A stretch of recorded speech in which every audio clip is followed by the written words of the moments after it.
Sebenarnya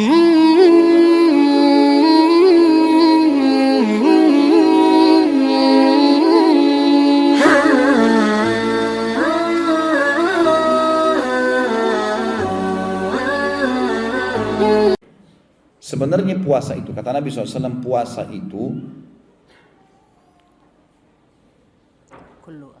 semua amal ibadahnya anak Adam sudah ditentukan kadar pahalanya. Bisa 10 sampai 700 kali lipat. Kecuali puasa, karena dia milikku dan aku akan membalas secara langsung, kata Allah, karena dia meninggalkan syahwatnya, makanannya, minumannya karena aku. Apa makna di sini teman-teman sekalian? Semua amal ibadah anak Adam, sholatnya, bakti sama orang tuanya, haji, jihadnya, sudah ditentukan kadar pahalanya 10 sampai 700 kali lipat. Artinya beda pahalanya antara orang, misal antum mau sedekah, keluar dari rumah, membawa uang, kalau di Indonesia saya bahasakan, mungkin di sini real, rupiah misalnya, kita ambil uang yang paling besar, 100.000, uang yang paling bersih, bahkan tidak ada leceknya sedikit pun. Kemudian kita taruh di kantong kita di sebelah kanan, niat untuk sedekahkan. Dengan uang yang sudah lecek atau sudah agak tua ditaruh kantong kiri untuk kita belanja. Ini beda pahalanya dengan orang yang uangnya tercampur. Kalau ada orang miskin yang minta, dia tinggal tarik, mau lecek, mau baru, mau tua, dikasih aja. Tanpa juga melihat nilainya besar atau kecil. Akan beda pahala. Ada kemasan yang positif di sini. Beda pahalanya antara orang yang terbangun tengah malam jam 3, lalu dia sholat tahajud tanpa diprogramkan. Beda dengan orang yang dari sebelum tidur sudah niat mau sholat malam, sudah bunyikan jam beker, pada saat bangun juga sebelum tidur dia sudah siapkan sejadah dengan dibubui minyak wangi. Mungkin kalau akhwat kita mau kenahnya dengan bersih, ikhwat kita kopiahnya dengan bajunya bersih. Seperti Abu Hanifah rahimahullah, setiap malam kalau mau sholat tahajud beliau selalu pakai baju baru. Setiap hari baju baru. Rahimahullah. Jadi karena ingin bertemu dengan Allah. Seperti kalau kita ketemu dengan raja atau presiden, kita akan pilih baju yang terbaik. Maka ini dilakukan oleh Abu Hanifah rahimahullah. Maka dia berusaha untuk menggunakan pakaian yang terbaiknya. Kemudian mungkin sebelum dia sholat malam, dia mandi dulu, dia minum teh hangat. Maka beda pahalanya orang yang mengemas ini dengan orang yang begitu saja mengerjakan ibadah. Makanya ibadah itu bisa 10 sampai 700 kali lipat tergantung kadar niat dia dan bagaimana dia mengemas sebaik mungkin ibadah itu. Kecuali puasa. Puasa di atas 700 kali lipat. Karena kata Nabi SAW, kecuali puasa. Karena Allah berfirman, dia milikku dan aku akan membalas langsung. Sebab dia meninggalkan syahwatnya, makanan, minuman karena aku. Lalu Allah berkata, untuk orang puasa aku janjikan 2 kegembiraan. Pada saat dia buka puasa dan pada saat dia bertemu dengan Tuhannya Allah. Apa makna di sini kegembiraan pada saat buka puasa, teman-teman? Ulama hadis mengatakan ada 3 makna di sini. Yang pertama, gembira karena haus dan laparnya hilang. Ini sudah umum. Yang kedua, kegembiraan yang didapatkan adalah karena dia berhasil mengalahkan syaitan yang dari sebelum sahur sampai menjelang buka puasa berapa detik menggoda dia untuk mengurangi kadar pahala atau membatalkan puasanya. Begitu dia azan maghrib, dia berarti dia sudah menang. Seperti orang kalau lomba lari sudah sampai garis finish, musuhnya nggak bisa buat apa-apa lagi. Ini kegembiraan pada saat buka puasa. Dan yang ketiga adalah kegembiraan karena dia bisa melipat gandakan pahala dengan membuka puasakan orang lain. Sebagaimana akan kita jelaskan nanti. Itu kegembiraan. Jadi satu hari kita bisa dapat pahala 50 pahala puasa, 100 pahala puasa, 1.000.000 pahala puasa. Tergantung antum mau berapa banyak. Tinggal buka puasakan orang. Ya, gitu. Maka kita akan panen pahala. Maka pada saat buka puasa kita akan gembira di sini orang-orang beriman karena dia akan panen pahala dia dan pahala orang yang dibuka puasakan. Sementara kegembiraan yang kedua adalah pada saat bertemu dengan Allah, artinya dia akan masuk dalam surga. Dan penutupan hadis, dan bau mulutnya orang yang puasa lebih wangi di sisi Allah daripada bau kasturi. Apa maknanya kalimat ini teman-teman sekalian? Tahu kasturi ya? Di sini pasti ada. Minyak kasturi biasanya mahal sekali ya, kalau yang asli itu. Tapi perlu digarisbawahi juga tidak semua orang suka baunya kalau yang buatan manusia yang ada di dunia. Lalu kenapa penggunaan kalimat kasturi di sini?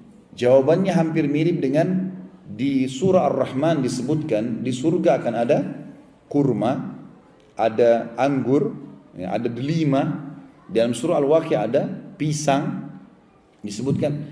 Ini kata ulama adalah hal-hal yang sama namanya dengan di dunia, tapi beda bentuk, beda aroma, beda cita rasa.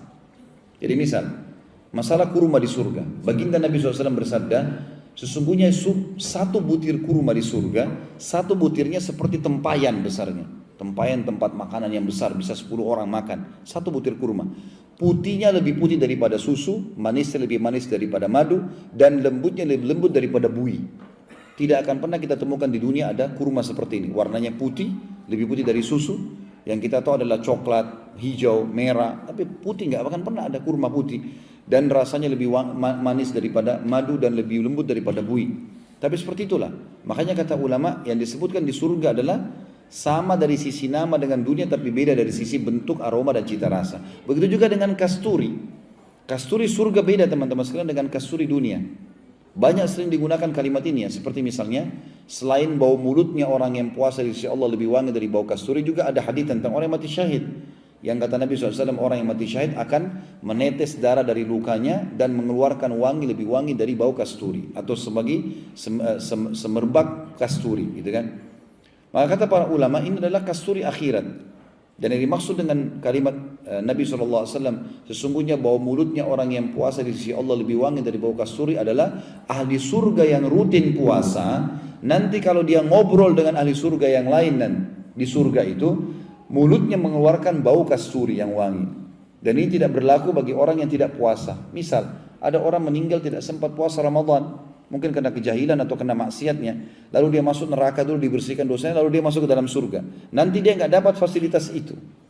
Jadi ini bukan maknanya teman-teman. Kalau kita baca dalam hadis misalnya, teman-teman baca buku, oh bau mulutnya orang yang puasa lebih wangi di sisi Allah dari bau kasturi. Bukan kita datang ke teman kita lagi puasa gini, ini cium bau mulut saya, kita tiupin ke dia. Itu bisa pingsan dia nanti. Karena pasti bau mulut kita ada, gitu kan. Jadi bukan itu yang dimaksud ya. Kalau antum lagi baca hadis ini, fahami. Ini maksudnya di akhirat nanti di surga. Kalau sudah masuk, bau mulut kita lebih wangi dari kasturi di surga nanti. Ini yang dimaksud.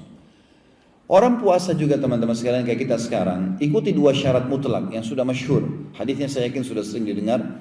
Adalah sabda Nabi SAW, hadis Bukhari Muslim, man sama Ramadana imanan wa ihtisaban ghufira lahu ma taqaddama min dhanbi.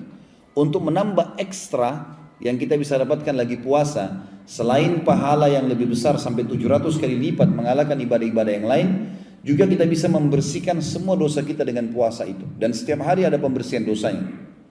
Sebagaimana sabda Nabi SAW, siapa yang berpuasa Ramadan karena keimanan dan mengharapkan pahalanya, 2 syarat, maka dibersihkan dosa-dosanya yang lalu. Apa maknanya keimanan teman-teman sekalian?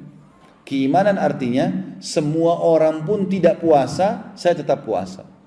Enggak ada urusannya antara saya sama Allah.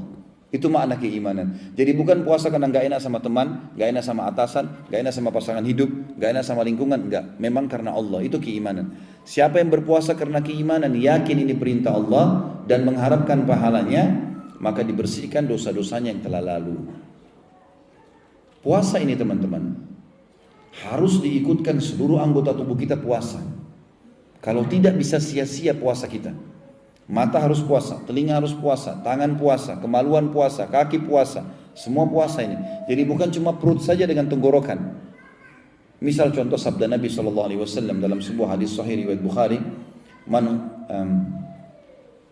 lam yada' qawl az-zuri wal 'amal bih, falaysa lillahi hajatun fi an yada'a ta'amahu wa syarabah. Siapa yang tidak meninggalkan perkataan dusta dan perbuatan dusta, maka Allah tidak sudi menilai lapar dan hausnya.